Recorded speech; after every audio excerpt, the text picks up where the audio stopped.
In March of 2022, a Utah mother of three called 911 from her home near Park City. Her husband, 39-year-old Kouri Richins, was unresponsive. She said she had brought him a drink to celebrate the closing of a house. By morning, he was dead. At first, it looked like tragedy. Then came the autopsy. Kouri had 5 times the lethal amount of fentanyl in his system. A year later, his widow, Kouri Richins, self-published a children's book about coping with grief, promoting it on local TV. But detectives were quietly tracing text messages, financial disputes, and an alleged drug purchase from an acquaintance. Prosecutors say Kouri tried to poison Kouri once before. Now she stands charged with aggravated murder and other felonies. Was it a grieving wife honoring her husband, or a carefully constructed performance unraveling under scrutiny? Tonight, all the big moments from the courtroom in day 1 of the trial of Kouri Richins. I'm Benny Politan. Thank you so much for joining us tonight here on Closing Arguments. Great to have you with us. Brand new trial starting today right here on your front row seat to justice. A highly anticipated one. We've literally been talking about this trial and this case on this show for years now. For years. Today, it all started. And it's about a family from Utah. They live just outside of Park City, Utah. Beautiful family. You look at this photo and you're like, are you kidding me? Look at this family. Living a beautiful life. First of all, where they are is beautiful in that part of Utah. Then you got 3 little boys who are just full of energy, full of life. They got their dad and they got their mom. Everybody's good looking. They've got money. They've got the life. But then when you dig a little deeper, to me, it's clear that Kouri and Kouri were a bit of an odd couple. Not the greatest match.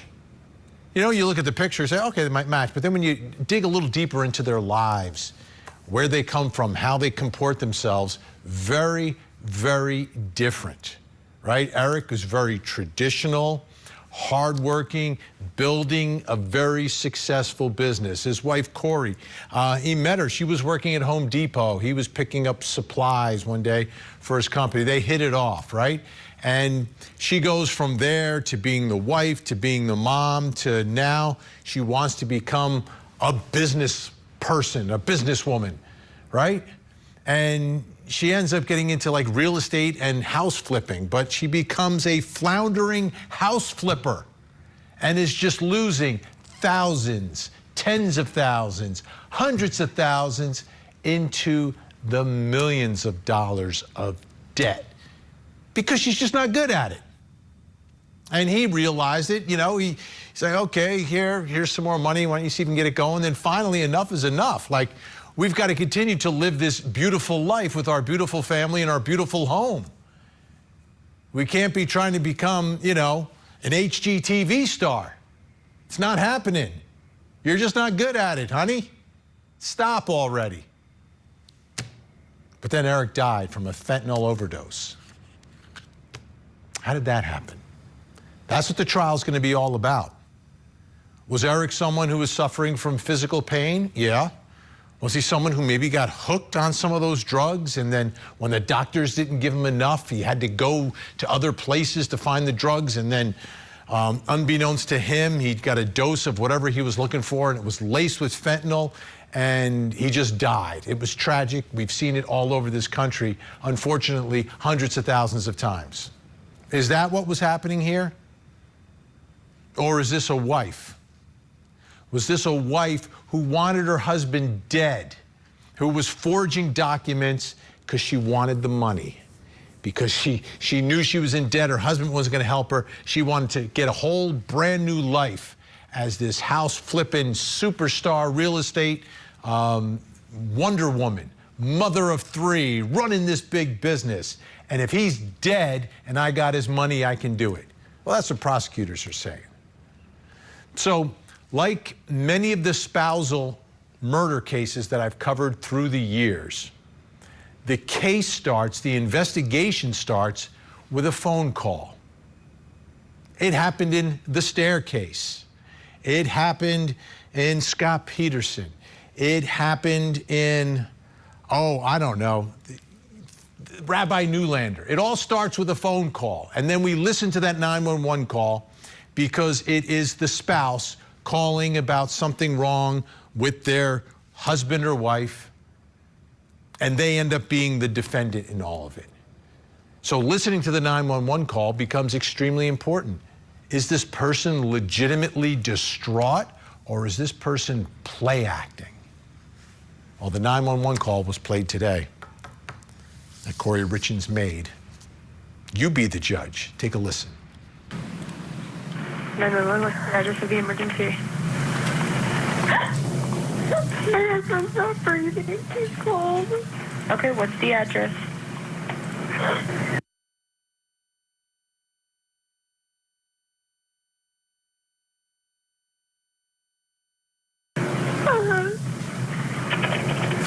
Okay, what's the best phone number in case we get disconnected?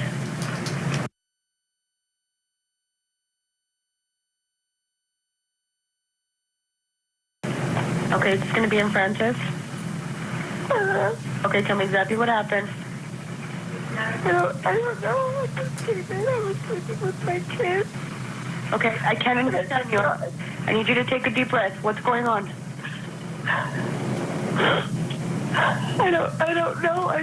I was sleeping in with my kids. I just came in our bed, and I turned over, and he's just cold. He's just cold. Who's cold? My husband. I keep the light on. And he's not breathing? No. He's not breathing? No. I need you to confirm it for me. Is he not breathing? No. Okay, can you do CPR? No, I don't know how. You don't know? I'm going to tell you how to. Are you willing to do CPR? Yeah. Okay. All right. You be the judge, right? Let's bring in our think tank. Joining me tonight, criminal defense attorney, former prosecutor Al Wunsch III, along with criminal defense attorney Darnell Crossland and family law attorney Jennifer Brandt. All right, great to have everyone here. I know you're all snowed in. You're all Northeasterners, so good luck with that. I'll never be there in the winter.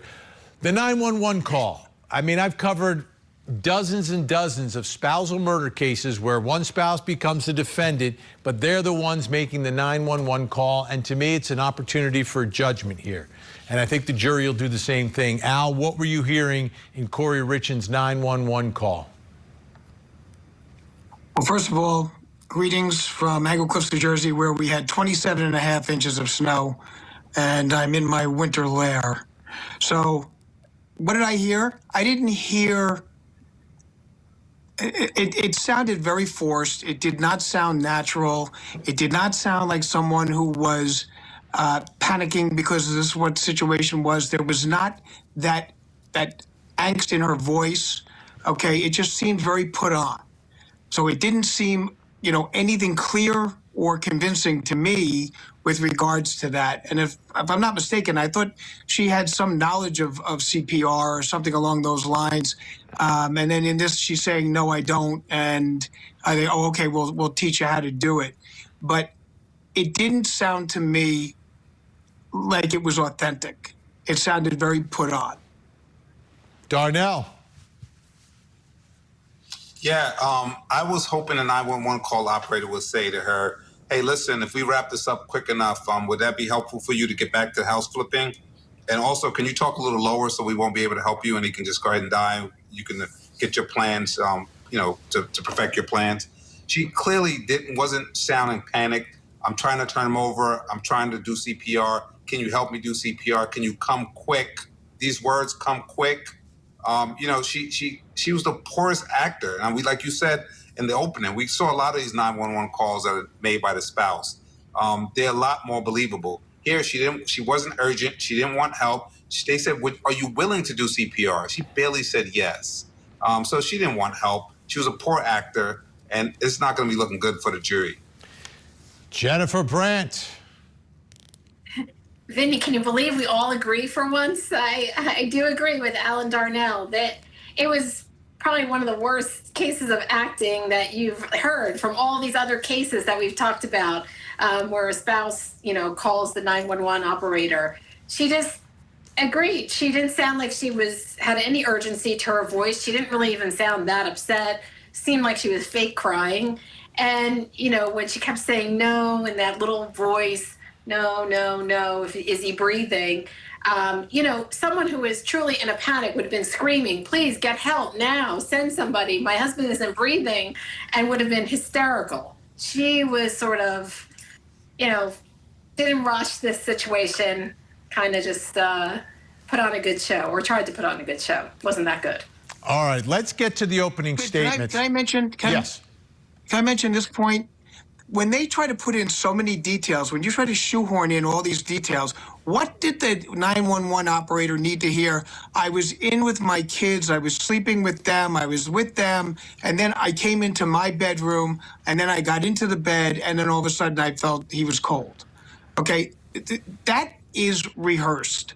That is her setting her up for her alibi as to why she didn't see him do anything or anything along those lines. And when you start putting in all of those details right then and there, it's rehearsed, it's not natural, it's not real, and she should be the first suspect. Yeah.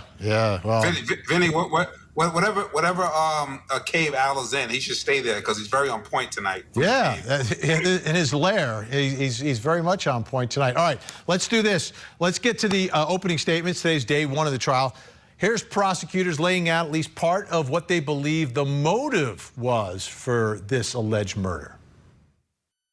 The evidence will prove that Kouri Richins murdered Eric for his money and to get a fresh start at life.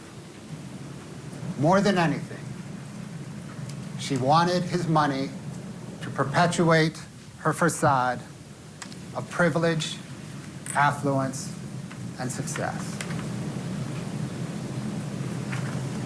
Kouri Richins owned a house flipping business.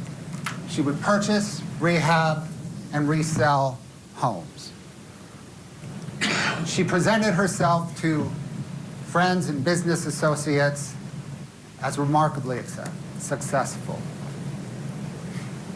The evidence will prove that on the day that Eric died, Kouri Richins owed over $4.5 million to over 20 different lenders. And she did not have the ability to service that debt because her bank accounts were exhausted and her credit was exhausted. On the day that Eric died, Kouri Richins was scheduled to close on an unfinished and derelict mansion in Midway, and thus take on an additional $3.2 million in debt. She did not have the financial ability to service that debt, to rehab the mansion, or to hold on to it long enough to resell it. The mansion may appear impressive from a distance, but upon close inspection, it is just a facade.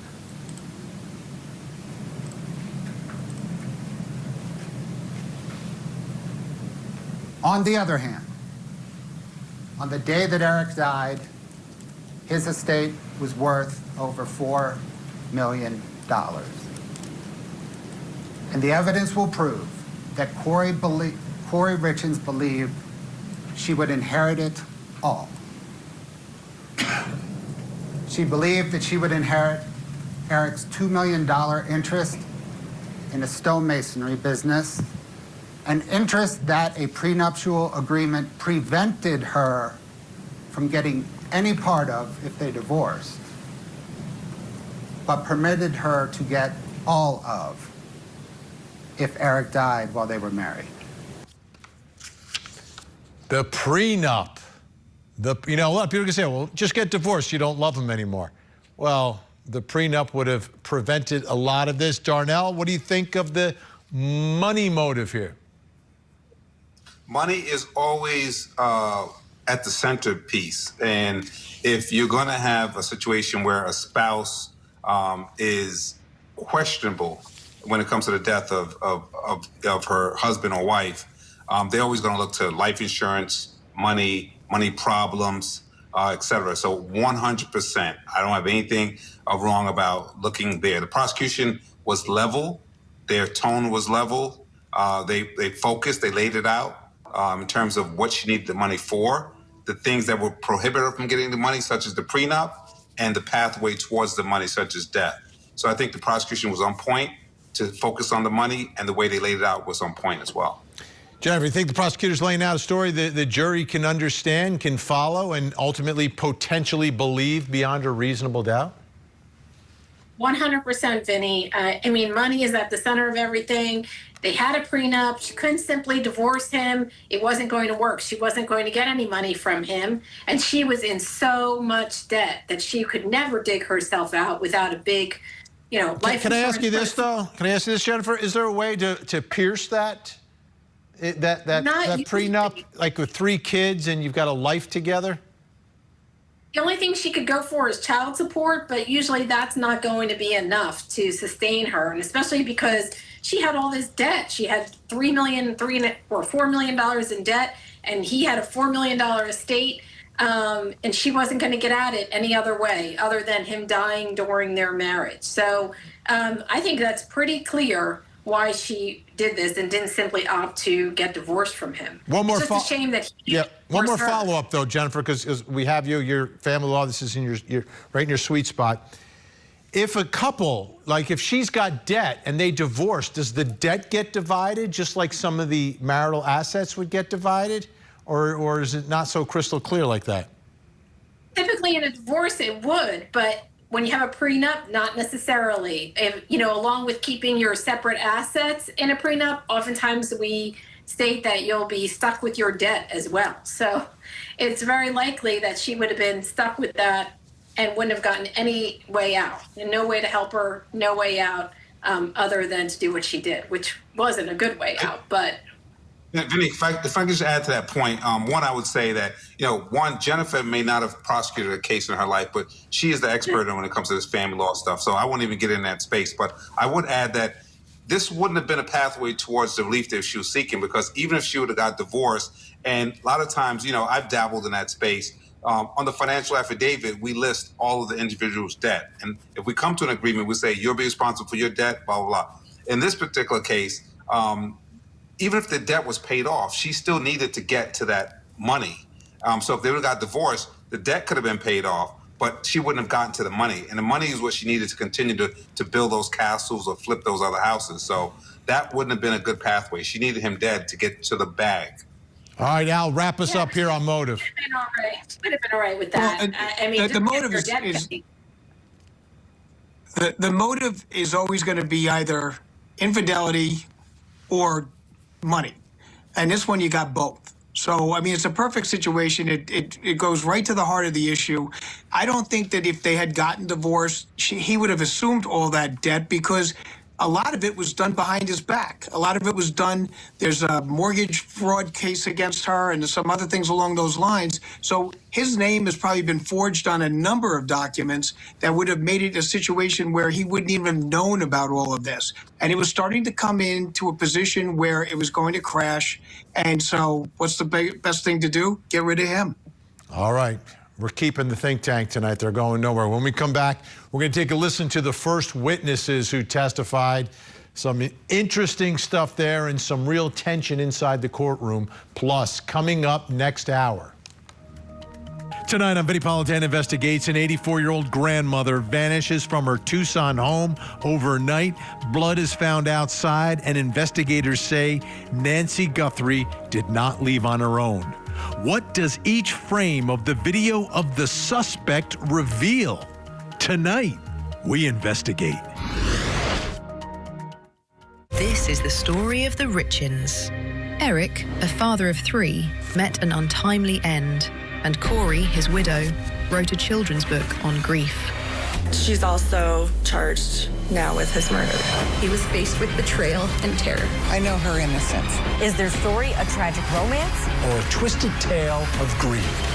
The truth will come out. The Grief Author Murder Trial. Live coverage weekday mornings, 8, 7 Central on Court TV. I walked in, I kind of flung through the door, and I saw Kouri standing on the other side of the staircase. She just shook her head at me. Sorry, guys, bear with me, I apologize. And I knew right then my brother was gone. And I fell to the floor. She stayed over there. I observed that she was not how she normally was when we would go on overnights. She was very well put together. She had a matching pajama-esque outfit on. Her hair was all done up. She wasn't crying like I was. She wasn't hysterical. Just stood there and shook her head no at me. That's Eric Richins' sister, Katie. Her and Kouri do not like each other. They do not get along. There's been some legal battles after the death of Eric that made things even more bitter. But you could see that moment, right, in the split screen. You can see Kouri's reaction, and you can see how Katie is. Now, I want to show you a piece of Katie's cross-examination where they go through some of the body camera video from what Katie was just describing, which is what Kouri was like and how she reacted to Eric's sister Katie showing up. So let me show you this part of that cross-examination. And that hair right there, that's what you're saying she had fixed? Just her hair up and messy like that? Yeah, as you can see, mine was down and messy and didn't have contacts in, anything. Sure, so both of you had messy hair, and she's also clearly wearing pajamas. Does that refresh your memory that she was not in a sweatsuit, she was in pajamas? I am not a fashionista, so to me that's a sweatsuit or pajamas, just to be honest. Okay, and then keep playing Miss Nestor. And that's her squatting down to comfort you while you're on the ground, and that's y'all hugging, right? Correct. So your memory about that was clearly wrong. To be fair, it was 4 years ago. Okay. Let's bring back in the think tank. Al Wunsch, Darnell Crossland, Jennifer Brandt. Jennifer, what do you think of Eric's sister and the cross-examination? They're trying to paint a different picture than Katie was painting. Yeah, well, I mean, the sister is obviously very angry, especially if what, went on is true. So she, has some really hard feelings there. But I don't think it really matters in terms of the cross-examination, whether what she was wearing or the hug or anything like that. I mean, I think what the point of the sister is making is that once she walked in, it was pretty clear that her brother was gone. And I think she had a pretty good feeling as to, what had happened and that it wasn't an accident, especially after he had transferred the life insurance policy and everything else to his sister. So she knew something was up. Al, what are your thoughts here? Do you think the jury listens to the testimony? Do they just look at the body camera and make their own decision here on how Kouri was acting and reacting in the moment? Well, I think they're going to give the sister a little, leeway with regards to saying, I mean, this is a very, very traumatic event. It happened 4 years ago. Maybe if every detail wasn't correct. But, the sister is very key because you have a scenario where, Eric's family was always being kind of told, listen, I don't necessarily trust her, and that she may have tried to kill me, and that if something happens to me, we need to, you keep an eye out because it's probably her. So when you have a scenario like that, she's already has a chip on her shoulder when she walks into the house. I don't think anyone's going to hold that against her, and I don't think that testimony is going to do much with regards to same. I think in no way does it exonerate the sister-in-law by any stretch. The sister walks in, finds her brother dead, and feels that she's not showing the type of emotion that should be demonstrated. It's an opinion situation. I don't think it's going to be anything too major with regards to this decision, hence, at this case, hence the reason why she went first. I'm looking at Darnell. The split screen demonstrates the icy looks coming from Kouri, and Katie on the other side. You can read her face too. She does not trust Kouri. So listen, the question was whether in fact that cross-examination told a different story, and the answer is 100% yes. I often say that there's nothing more lethal than a cross-land cross. That's a cross-examination you don't survive. And when I listened to the way this lady laid it out, it was akin to the cross-land cross. The reason why is because typically lawyers would tell you that you got to bang out, like, oh, aren't you lying? Didn't she have, but it wasn't like that. She just said quietly, looking at this picture, look at that. Does that refresh your recollection that this was not a sweatsuit? And she's dancing around. Were you wrong about this? Well, it was a long time ago, to be honest. That's another way of saying, yes, I was wrong about it. It was a long time ago. So that was a very, very methodical way of just breaking this thing down. Tight little story, I had a Fed case and, I was going to cross-examine the snitch, and they told me to go hard on him. I didn't do that. The guy walked into the side door when everybody else walked into the courtroom door. So when he came in, I said, listen, sir, you walked in through the side door, not the public entrance. Is that correct? Yes. Isn't that the employee entrance? You're here to work, aren't you? Not for money, but you're getting a 5K1, aren't you? So you're getting compensated. So when you reported to work this morning, did you meet with the government briefly? And I just kept saying when you reported to work, and basically the jury got the point that he was there to work. He was there to say whatever the government wanted him to, and I was calm about it. I didn't do that whole bang out thing. You're a snitch, you're a snitch. And she did the same thing. She was very calm, she's very methodical. I see Al hating over there in the dungeon, but I'm the winner. I'm winning cases. Al's taking notes for his next case. Yeah, exactly. I want to know how to totally piss off a jury and make them fall asleep. And that's exactly what he's doing right there. The cross-land look cross. At the plaques. All right. All I do is win. Let's take a listen to some more testimony. We've got Eugene Richins. Eric's dad also took the stand today. She called me and said that she had just talked to the medical examiner, and they had determined that he died of the same thing Linda did, and COVID. And Linda was your wife, right? Linda was my wife, yes. What, sir, caused your wife's death? She had an issue with fungus in her lungs. I called my daughter, Katie. Katie, in turn, called the medical examiner, and they had never received a call from Kouri. They had not even released the results from it yet. Okay, this could be a problem. Why is Kouri allegedly lying to her husband's family about what his cause of death was? Why would she do that, Al?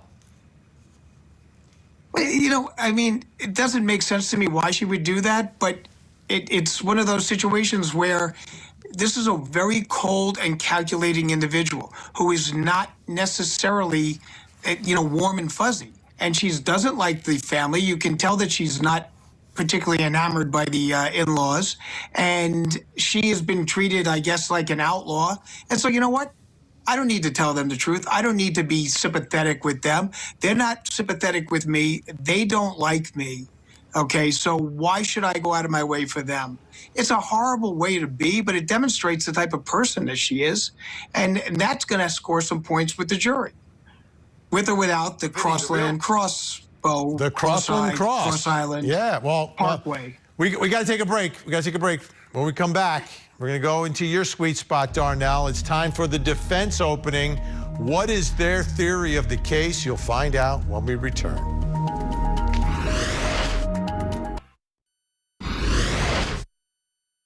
Look at this picture of a young woman in a fur coat. See it? Now look again. You see a witch? Nose. Mouth. There's going to be times in this case where the state is going to discuss facts with certain witnesses, and they're going to show you the witch. And I'm going to take those same facts and those same witnesses, and I'm going to show you a widow. Very interesting. Very interesting the way the defense is presenting this case in Kouri Richins. There's two sides to every story. This is going to be a hard-fought case. As much as some people going in think the evidence is overwhelming, you're now in a courtroom. You've got a jury. They base it only on what they hear inside that courtroom, what is permitted inside that courtroom. And the incredible burden is carried by prosecutors. I'm just warning you, I've seen it before. So let's go in and take a listen to a big part of the defense theory of this case. When Eric died, his Apple Watch was hanging on a charger, nice and neat. His phone was in a charger on the nightstand. He was lying in his underwear, like when you go to bed. He was on his back on his side of the bed. So it appears pretty clear that Eric went to bed and fell asleep and died in his sleep. You're also going to hear, slide 10, that there was an empty pill bottle right next to him in his nightstand. And I want you to pay careful attention to this. The empty pill bottle expired in 2016. Made out to him for pain pills. That's going to become important later. You will hear that Eric suffered from pain a lot. That he suffered from knee and back pain related to his work. He did hard work. He was a stonemason, lifting heavy stones, and he also was a huge outdoorsman. He was hiking, snowmobiling, skiing, hunting, and he had pain in his back and his knees from that kind of activity. He also had been diagnosed with Lyme disease. He believed he had it, and he claimed to people that were very close to him that he suffered with intense bouts of pain that he believed was related to Lyme disease. But this is a man's man, this guy. He's a hunter. He's a macho guy, right? He didn't want to show weakness. He didn't want people to know he was suffering. He didn't share that with a lot of people. You're going to hear that Eric was so dependent on the drugs like the gummies that gave him relief from his pain that he would even take it and smuggle it in his luggage when he went on trips out of the country and out of the continental United States when you got to go through TSA. That's how much he needed that relief. Just a few weeks before Eric died, guess where he was? Mexico. Guess where the fentanyl comes into this country from? Mexico. All right, think tank still with us, Darnell. What are you thinking of the theme and the theory of the defense here? They're going after Eric Richins. Yeah. I'll give her some credit. You know, I don't like the tone when she's like, yeah, imagine, yes. And that theme, which I don't like, also connects to the other part I don't like, which is I often say when we're in law school, we learn to argue on brief and off brief, which means this is how we really feel, then they make us argue how we really don't feel, just to make us better arguers. So when she says that they're going to show you a picture that says a witch, and I'm going to show you that same facts, with the same facts show you a widow, it just tells the jury that we can both make up whatever we want. I don't like that. They're going to show you this, and I'm going to show you what it really is, or whatever. So she can tighten that up a little bit. But the idea that he went to Mexico, he was in all his pain, he got some drugs, etc. I think that's scoring some points. Now, she just needs to tie it into the fact that her client wasn't in such financial issue or position that she would need to do this. So stay with the drug thing, but don't turn a blind eye to her financial problems. Get that in there. If she doesn't, then it's just looking to paint a picture that shows the opposite. Yeah, she's kind of pointing the finger at two places, Jennifer Branch. She's pointed at Eric Richins and at Mexico. And I don't know if it's coincidentally, or I guess coincidentally, you know, Mexico in the news. And, you know, Mexico's on fire, by the way, right? The cartels are the biggest story going around right now. And maybe that is a fortuitous event for the defense if you're going to villainize the trip to Mexico. Right, Vinny, I thought she did an excellent job. I thought that she did create some doubt. It's not a slam dunk against Kouri Richins. There are other issues out there, the pain issue, the drug issue. Mexico, I thought that was pretty clever, whether she intended or was just fortuitous that this all happened at this time. But bringing that up now when it is in the news and we're hearing about drugs coming in the cartels in Mexico and all of that, I mean, listening to her, you are starting to think, hey, maybe there is another side to this. Maybe it is not what it appears to be. So I thought she was great. I thought she really scored some good points there. And, maybe now the jury is, open at least listening to this. All right, Al? Well, they were both even-toned. I will say that the prosecution wasn't the fire and brimstone that you usually get with the prosecutor, and defense counsel was the way defense counsel should be, which is a nice, even tone. Listen to everything. Don't make a decision. Don't make your mind up too quickly. There's two sides to every case, and there's two positions, and you have to hear everything. So I didn't think she did a bad job with regards to same. I don't like some of her phraseology. I thought that was a little off. But for the most part, I think she did a good job of showing what the victim, who is not going to be able to testify, is saying in his death. And that's where this case always it's gonna have to go on that. She's gonna have to, make up what the victim was thinking, what he was doing, what was everything else, and stayed away from the money, which I thought was a smart move, because I think that'll come through in her cross-examination as we go down the pike. And Darnell, there's going to be a third finger to point by the defense. I think they're going to go after Carmen, the alleged drug-dealing housekeeper. Let's take a listen. You're going to hear Carmen testify now that Kouri asked her for fentanyl. But what you're going to hear is that was not Carmen's original story. That when Carmen was originally interviewed, she said no mention of fentanyl. It was all about oxy. There was no fentanyl. Carmen talks like she doesn't even know what fentanyl is, right? Guess when she changes her testimony? She changes her testimony when the police say, hey, you know what? We caught you.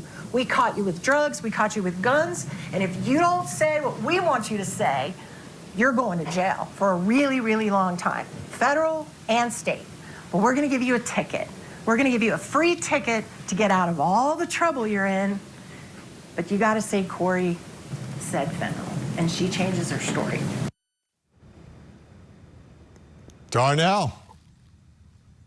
Yeah, obviously, I support 100% that whole police flipping thing, because the idea here is when these people testify, and I heard somebody, another lawyer do this the other day. He said, you never met with me, right? No. But you did meet with the government, right? And you met with such and such. And if you want this deal, you have to stay true to this, yes? So that's what she was going down, that her story flipped after she spoke to the police. What I would add, too, is that in my defense experience now, I'm learning not so much, we have to learn a little bit about the medical stuff when we do these trials, but fentanyl has a medicinal purpose. So all fentanyl is not bad. But I think a lot of times people think, if you touch a bag that had fentanyl, you die. Or if you're around fentanyl, you're dead.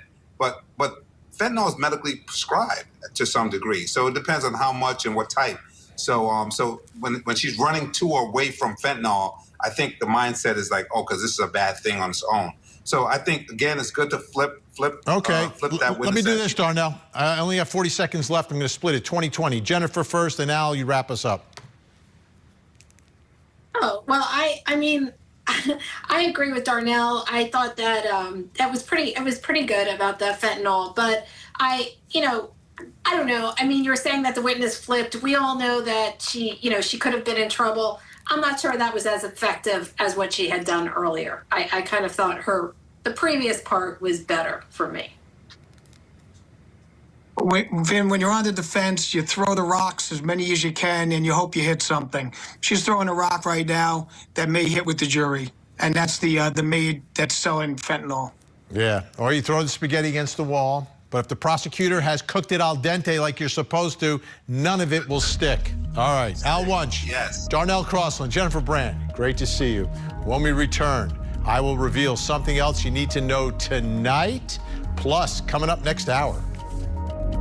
Tonight on Vinnie Politan Investigates, she never made it to church Sunday morning. By midday, her home was a crime scene, and her family was pleading for answers.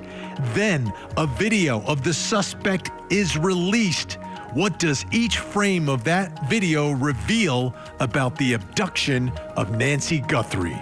Tonight, we investigate.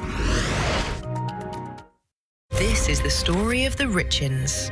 Eric, a father of 3, met an untimely end, and Kouri, his widow, wrote a children's book on grief. She's also charged now with his murder.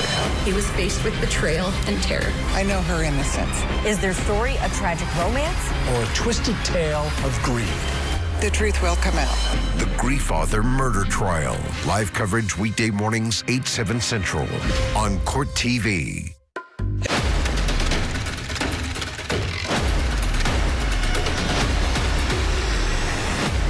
Welcome back. Time to reveal something else you need to know tonight. Let's take a look at the big board. Back in court, it is Nick Reiner, the son of Rob Reiner. In court, look at him, looks a little different than he did before.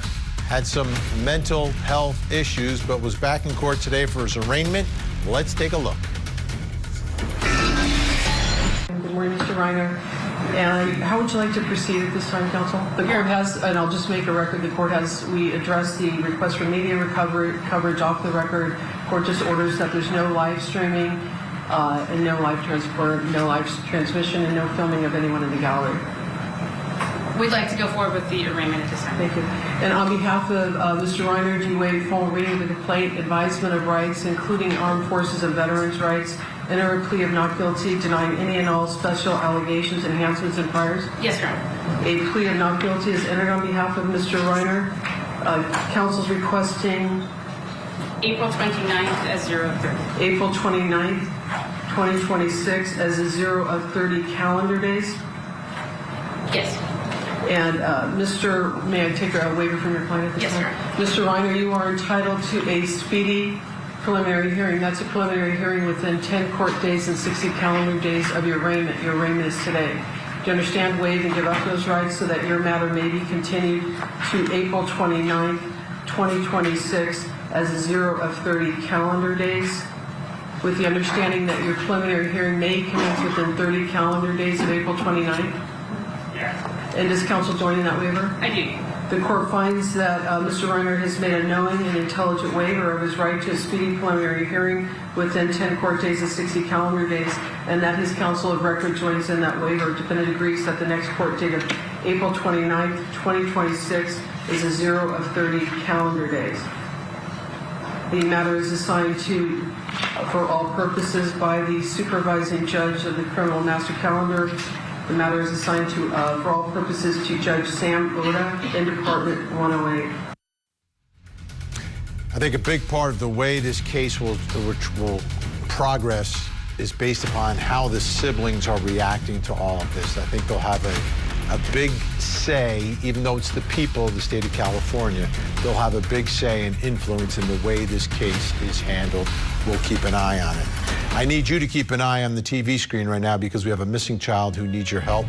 This is Michael Tyler Herdman, just 16 years old, missing out of Columbus, Ohio since the 18th of February.